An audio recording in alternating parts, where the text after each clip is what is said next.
하나님의 은혜와 평강이 여러분들과 함께 하시기를 바랍니다. 우리 옆에 분과 인사합시다. 잘 삽시다. 네. 사실 저도 고민이 좀 많아요. 어떻게 인사하면 더 좋을까? 매주마다 똑같은 인사할 수는 없잖아요. 네. 그래서 늘 고민한답니다. 그래서 우리 자신들에게 하는 이야기죠. 잘 살자, 잘 살자.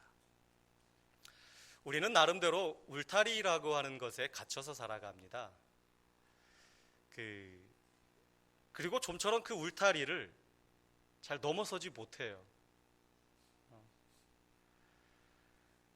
우리 삶의 울타리가 있는데 밤과 낮 24시간이라고 하는 울타리가 있고요. 또 1년, 10년, 20년, 또 평생이라고 하는 그 울타리, 우리가 그 울타리 안에서 갇혀서 살아갑니다. 어디 그뿐입니까? 조상 때부터 전해 내려오는 삶의 방식. 왜 이렇게 해야 돼요? 그것 할아버지 때부터 다 해오던 거야. 왜 이거 이렇게 하지 말고 저렇게 하면 왜 안 돼요? 그거 할아버지 때부터 그냥 해오던 거니까 그냥 해. 그래서 잘못됐고 틀렸고 옳지 않은 것을 알면서도 그냥 조상 때부터 해오던 것이니까 그냥 하는 경우가 있습니다. 우리가 그 삶의 울타리 때문에요, 저와 여러분이 하나님을 믿고 예수님을 믿는다고 하면서도 동시에 예수님께서 가르치셨던 그 이 땅 가운데 하나님의 나라를 이루는 그 믿음의 경지에 이르지 못하는 경우가 있습니다.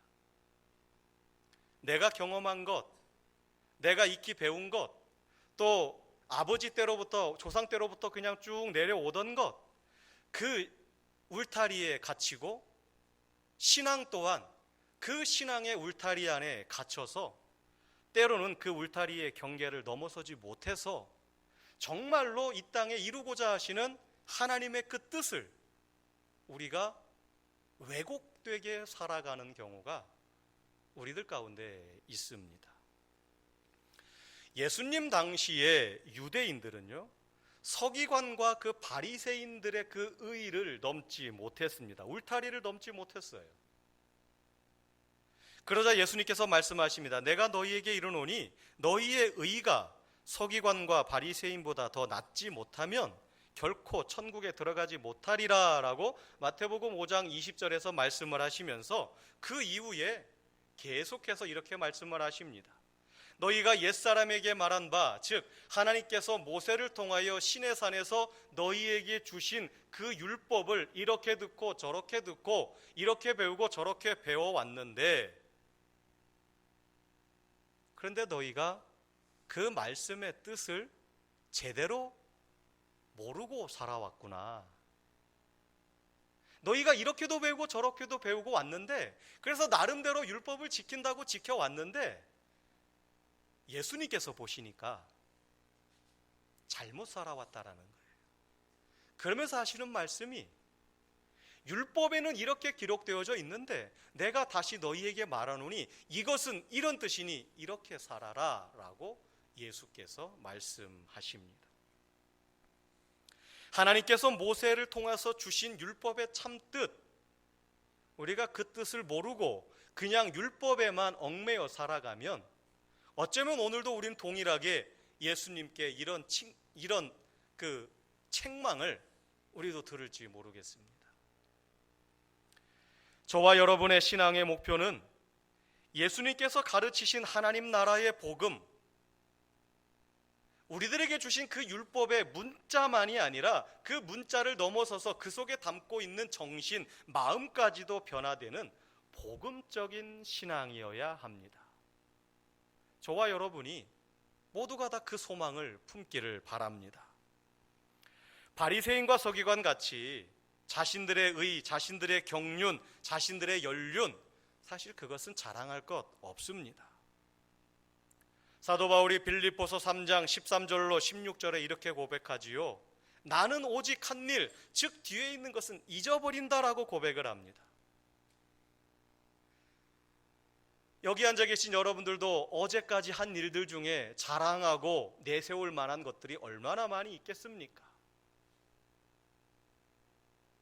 사도 바울 또한 사도 바울이 지금까지 이루었던 일들 정말 남들 앞에 당당하게 내놓고 자랑할 만합니다. 그런데 사도 바울이 고백하는 건 나는 조금 전까지의 일은 잊어버리고 오직 나는 앞에서 나를 부르신 그 하나님의 부르심을 향하여 나는 오늘도 달려가노라. 그러면서 우리에게 뭐라고 권면하냐면 오직 어디까지 이르렀든지 그대로 행할 것이라. 예전에 이렇게 했으니 그것 자랑하면서 그것 붙들고 살아가지 말고 오늘도 여전히 앞에서 나를 부르시고 나에게 일을 맡기시는 그 하나님만 바라보며 겸손히 주님만 바라보고 나아갈 것을, 어제까지도 충성했으면 오늘도 충성하고 내일도 충성하고 그 소명 다할 것을 성경은 우리에게 권면하고 있습니다. 오늘 본문의 말씀을 보게 되면 유대인들은 유대 종교라고 하는 울타리에 갇힌 자들입니다. 오늘 누가복음 13장 10절로 17절 말씀에 두 주인공이 등장을 합니다. 한 여인을 두고 두 주인공이 등장을 하는데 한 주인공은 회당장이고 또 한 주인공은 예수님입니다. 그 회당장과 예수님 사이에 한 여인이 끼어 있어요. 그 여인으로 인하여서 사건이 벌어집니다. 그런데 그 여인이 어떤 여인인가 보니까 성경에 보니까 18해 동안 사탄에게 매인바 되어서 병을 앓고 있는데 그 병이 허리가 꼬부라져서 펴지지 않는 그런 병을 앓고 있는 여인이다라고 성경은 구체적으로 그 여인의 상태를 설명해 주고 있습니다. 자, 18년 동안 꼬부라져서 생활하던 여인, 얼마나 몸이 아프겠습니까? 1년도 아니고 2년도 아니고 그 오랜 시간 동안 허리가 꼬부라져서 생활을 하니 그 육체의 피곤함은 이루 말할 수 없을 것입니다. 그런데 여러분, 육체가 피곤하면 육체만 피곤합니까? 그 육체의 피곤함이 하루가 가고 일주일이 가고 한 달이 가고 1년이 지나면 육체만 피곤한 것이 아니라 결국 그 오랜 시간 동안 육체의 불편함 속에 있으면 마음마저 아픕니다. 영혼도 병들고 그 마음도 병이 들지요. 더더군다나 오늘 말씀이 그 여인의 상황을 정확하게 말씀해 주고 있는데 귀신 들려서 사탄에게 매여서 그렇게 살고 있다라는 거예요. 그러니 살아있으나 죽은 목숨입니다. 허리가 꼬부라져 조금도 펴지 못했습니다. 이 여인은 그저 날마다 땅만 바라보고 살아갈 수밖에 없습니다. 정상적인 사회생활이 불가능합니다. 잠을 자는 것도 편하게 잘 수가 없습니다. 어디에 앉는 것도 쉽지 않습니다. 그렇다고 무슨 일거리를 찾아 일하는 것도 제한적입니다. 더더군다나 사탄에 매여 있으니, 귀신 들려 있으니 당시 종교적으로도 부정한 여인으로 취급받고 있는 것이죠. 누구도 그 여인과 가까이 하려고 하지 않았습니다. 어떤 공동체 속에 들어가는 것도 쉽지 않고 그 속에서 일반적인 삶을 살아가는 것은 더더욱 불가능한 것이었죠. 그런데 더 놀라운 것은 그런 여인이 오늘 회당에 나왔다라는 것입니다. 여러 가지 불편한 상황, 자기 육체적인 불편한 상황, 마음의 불편한 상황, 사람들의 따가운 시선, 공동체의 외면, 그것도 오랜 시간, 그럼에도 불구하고 이 여인은 지금 회당에 나왔습니다. 이 여인이 어떻게 회당에 오게 되었는지 성경에 안 나와 있기 때문에 정확한 것은 알 수 없습니다. 그러나 이 여인이 회당에 나와서 회당이 나올 때 그 회당을 향한 열정, 믿음, 그리고 자신이 갖고 있는 종교를 향한 열정, 말씀, 율법을 향한 열정만큼은 누구도 부인할 수 없을 것입니다. 너무나 안 좋은 상황이지만 그럼에도 불구하고 지금 회당에 나왔다라는 것이죠. 오늘 이 말씀을 보면서 우리 자신들을 돌아보게 됩니다. 주님의 전을 향한, 그리고 말씀을 향한 나의 열정은 과연 얼만큼이나 될까? 저와 여러분들도 살아가는 중에 어쩔 수 없는 상황이라고 하는 것이 늘 발생을 합니다. 어쩔 수 없는 상황. 지난주에 교회 못 오셨네요? 예, 어쩔 수 없었어요. 교회에서 무슨 일을 하는데 동참을 못 하셨네요? 예, 어쩔 수 없었어요. 그 어쩔 수 없는 상황이라고 하는 것이 우리들 삶 속에 늘 발생을 합니다. 하지만 그 어쩔 수 없는 상황이라고 하는 것이 이 시대 가운데 정말 더 많은 변명을 만들어내고 있지는 않는가? 주님의 전을 향한, 주님의 임재를 향한, 주님의 말씀을 향한 우리의 태도를 우리는 다시 한번 점검하고 돌아보아야 되겠습니다. 이 18해 동안 꼬부라져서 힘든 삶을 살았던 여인이 어떻게 거기에 있게 되었는지 정확히 알 수는 없지만 결국에는 하나님 앞에 회당 가운데 말씀 듣는 곳에 이 여인이 있다라고 하는 것 중요합니다. 어쩔 수 없는 상황이었지만 그 어쩔 수 없는 상황마저도 하나님을 향해 나아가는 그 여인의 마음을 막지를 못했어요. 사람들의 따가운 시선도, 눈초리도 그 여인의 회당을 향한 열정, 그 안에서 말씀이 울려 퍼지는 그 열정, 말씀을 듣고자 하는 그 열정, 그것을 막지 못했다라고 하는 것입니다. 우리가 오늘날 하나님 앞에 나아가려고 할 때에 우리를 막는 요소들이 정말 많은 것 같습니다. 주님의 전을 향한, 예배를 향한, 말씀을 향한 우리의 열정을 정말 식지 않고 어떤 상황에서도 하나님만을 구하고 주님 앞으로 나아가려고 하는 모습이 이 시대 가운데, 우리 교회 가운데, 저와 여러분들 가운데 반드시 회복되어지기를 바랍니다. 돌아보면 교회의 모임들, 또 주일 예배, 어떤 섬김의 자리, 안 가고 싶은 이유를 대면 5만 가지도 넘을 것입니다. 모든 사람들은 다 이유가 있어요. 이래서 그렇고 저래서 그렇고, 저마다 그 이유를 들으면 그래, 그럴 만도 하겠네, 다 수긍할 만한 또한 그런 이유도 있습니다. 하지만 오늘 이 누가복음 13장 10절로 17절에 나오는 이 여인의 모습을 우리가 보면 우리는 변명이 없습니다. 온몸이 접혀서 전혀 펴지지도 않는 이런 상황 가운데 속에서도 회당에 나오는 이 여인을 볼 때 우리 교회들도 다시 한번 영적인 잠에서 깨어나 어떤 상황 가운데 속에서도 하나님의 임재를 구하고 말씀 앞에, 주님 앞에 서게 되기를 주님의 이름으로 축복합니다. 오늘날은 교회에서 집회를 열어도 사람들이 모이지 않아요. 남의 교인을 말하는 것이 아니라 그 교회 성도들도 안 모여요. 근데 제 기억 속에도요, 제가 초등학교, 중학교 때 이웃 교회에서 부흥회를 하면 주변에 있는 교회들이 다 갔어요. 한 번만 인사치레로 간 것이 아니라 첫날부터 마지막 날까지 갔어요.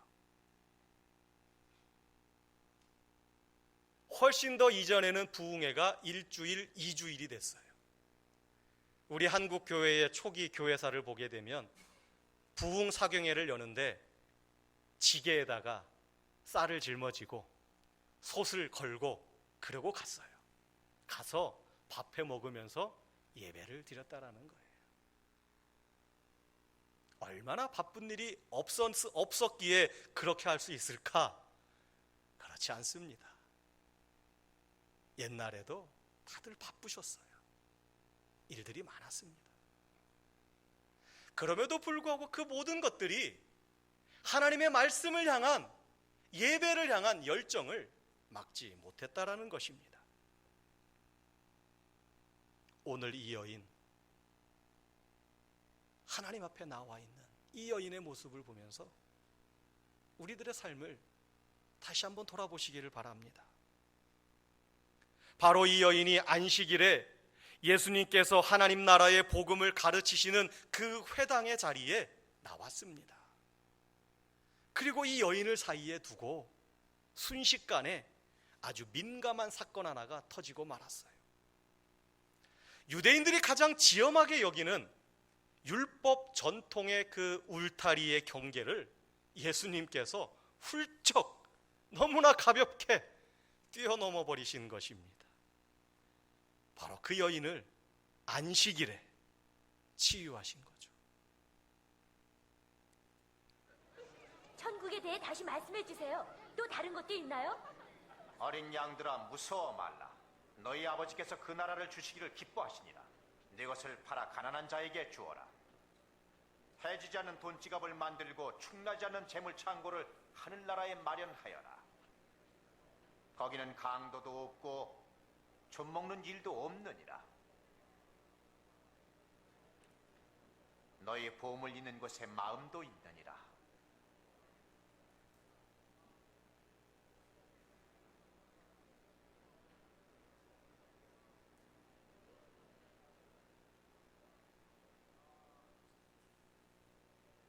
여자여, 네 병에서 해방되었느니라.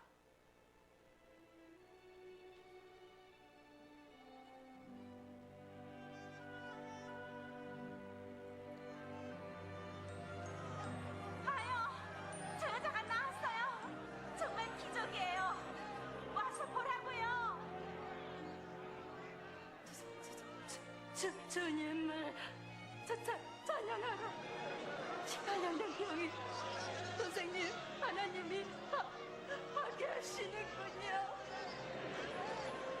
일할 날이 엿새가 있으니 그동안에 와서 병 고침을 받으며 안식일에는 하지 말아라. 이 위선자들, 너희도 안식일에 너희 소나 나귀를 마구에서 끌어내어 물을 먹이지 아니하느냐? 그러면 사탄에게 매였던 이 아브라함의 딸을 이 안식일에 그 매임에서 풀어주는 것이 옳지 않는가? 이 여인이 안식일에 고통에서 풀려나는 것이 합당치 않단 말이냐? 오늘 본문의 내용이 영상으로 준비된 것입니다. 예수님께서 그 여인을 보셨어요.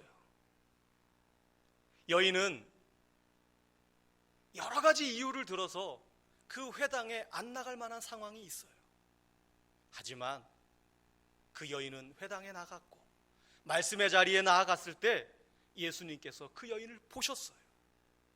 예수님께서 그 여인을 보시고 18년 동안 매임받은 그 고통, 그 절망, 그 눈의 눈물을 우리 주님께서 보셨습니다.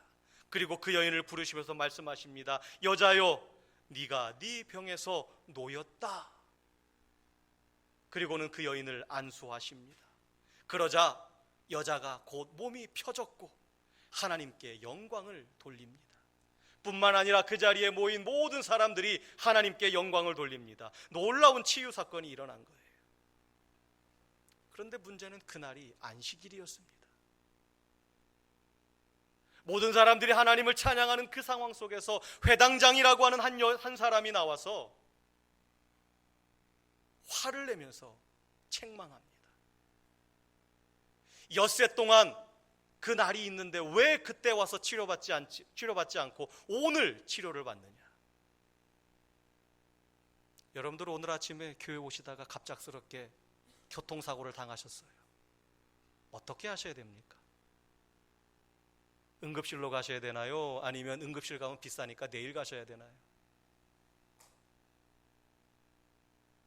이 회당장의 말이 그런 말이에요.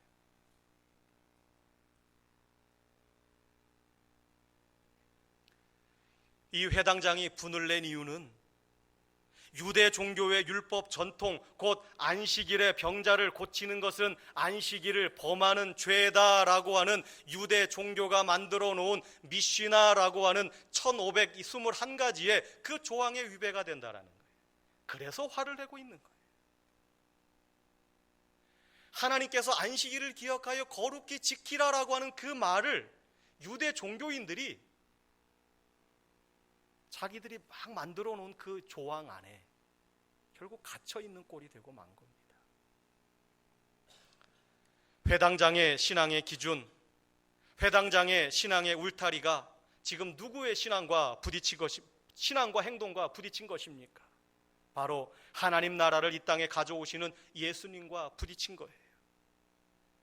회당장의 신앙이 예수님께서 말씀하시는 하나님의 나라를 이루는 그 신앙과 지금 부딪힌 것입니다. 이 회당장이라고 하는 사람의 지위는, 위상은 대단합니다. 회당의 최고 책임자예요. 성전에서는 제사장이 중심적인 인물이라면 회당에서는 이 회당장이 회당의 제반 업무와 전권과 책임을 가지고 있는 그런 사람입니다. 유대의 종교를 이야기할 때에 이 회당장을 빼놓을 수는 없습니다. 유대 사회에서 이 회당장이 차지하고 있는 존중도가 얼마나 되는지 탈무드에서 말하는 랍비들의 가르침을 보면 우리는 조금 더 쉽게 알 수 있습니다. 랍비들의 가르침은 이렇습니다. 남자가 자기 소유를 다 팔아서라도 학자의 딸과 결혼하게 하라. 학자의 딸을 찾지 못한다면 당대의 위인 중 한 사람의 딸과 결혼하라. 위인의 딸을 찾지 못한다면 회당장 중 한 사람의 딸과 결혼하게 하라. 회당장의 딸을 찾지 못하면 구제를 담당하는 재무관의 딸과 결혼하게 하라. 무슨 말입니까? 유대인의 종교 사회에서 회당장의 자리는요, 당시 남자가 결혼 상대 여인을 구할 때 신부감 서열 몇 위예요? 또 막 듣겠어. 세 보시는 거 아니에요? 세 번째입니다. 서열 3위. 제일 첫 번째는 학자의 딸이 1순위고, 두 번째는 당대의 의인이고, 세 번째가 회당장의 딸이에요. 그만큼 사회에서 높은 자리에 있다라고 하는 것입니다. 그런데 그런 문제는 그런 회당장이 가지고 있었던 신앙과 그가 가지고 있는 신앙의 울타리가 예수님이 가르치신 하나님의 나라와는 너무나 거리가 멀었다라고 하는 것입니다. 도리어 예수님으로부터 외식하는 자들이라고 하는 책망을 받는 그런 대표적인 인물이 되었다라고 하는 것이지요. 우리의 신앙이 어디까지 나아가야 합니까? 우리의 신앙 울타리가 되고 있는 기준, 그것은 무엇입니까? 18해 동안 사탄에게 매인받아 절망적인 인생을 살 수밖에 없는 그 여인조차도 불쌍히 여기지 못하고 안식일에 그의 병을 고쳐주시는 예수님을 보고 도리어 분을 내는 그런 신앙을 혹 가지고 있지는 않습니까? 유대인들이 가지고 있는 유대 종교의 미시나, 우리 성경에는 장로들의 유전, 장로들의 전통이라고 번역되어져 있는 그 미시나라고 하는 유대 율법에는 이런 것도 있습니다. 집만 싫지 않는다면 안식일에도 소나 나귀를 우리 밖으로 끌어내어서 물을 먹일 수 있어요. 혹여나 그 나귀나 소가 길을 걸어가다가 물을 먹이러 가다가 물구덩이에 어디 구덩이에 빠지면, 그래서 허우적거리고 있으면 건져내서 살려도 그건 안식일을 범하는 죄가 안 됩니다. 그런데 문제는 짐승은 그렇게 해도 되는데 사람은 그렇게 하면 안 된다는 거예요. 병들어 있는 사람을 고치면 안 된다는 것입니다.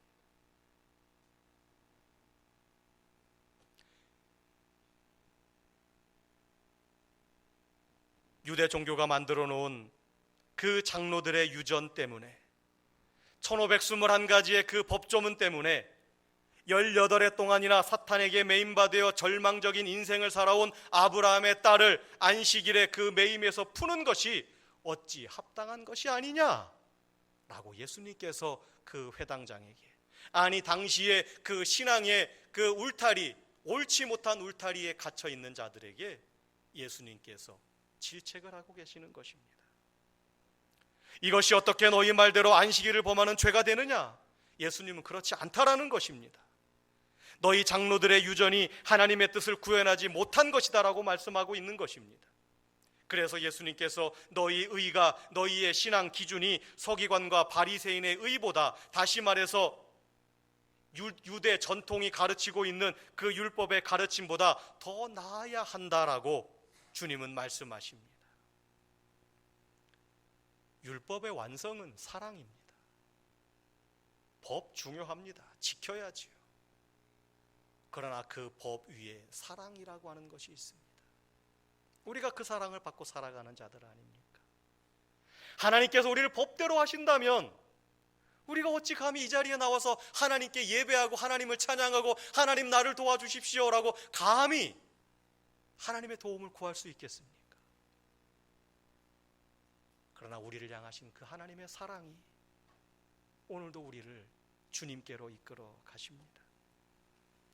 우리는 하나님의 뜻이 이루어지는 하나님의 나라를 구하기보다 내가 배웠고 내가 알고 내가 행하오던 신앙 기준을 가지고 외식하는 자가 되지 않아야 됩니다. 장로들의 유전 때문에 안식일에도 짐승은 우리에서 끌어내어 물도 먹이고 풀도 뜯게 하고 구덩이에 빠지면 건져내 주기도 합니다. 그러나 그 유전 때문에, 그 전통 때문에 18해 동안 사탄에게 매여서 허리 한번 펴보지도 못하고 절망적인 인생을 살아온 아브라함의 딸을, 하나님의 자녀를 그 매임에서 풀어주는 것을 안식일을 범한다고 분내는 그 신앙은 하나님 나라에 합당하지 못한 것입니다. 마태복음 22장 35절로 40절에 보게 되면 한 율법사가 예수님께 찾아와 이렇게 묻습니다. 선생님, 율법 중에서 어느 계명이 제일 큽니까? 예수님께서 대답하십니다. 내 마음을 다하고 목숨을 다하고 뜻을 다하여 주 너의 하나님을 사랑하라. 이것이 크고 첫째 되는 계명이요, 둘째는 내 이웃을 내 자신같이 사랑하라. 이 두 계명이 온 율법과 선지자의 강령이니라 라고 말씀하시면서 이웃을 사랑할 것을, 온 마음을 다하여 사랑할 것을, 그 영혼을 사랑할 것을 주님은 말씀하십니다.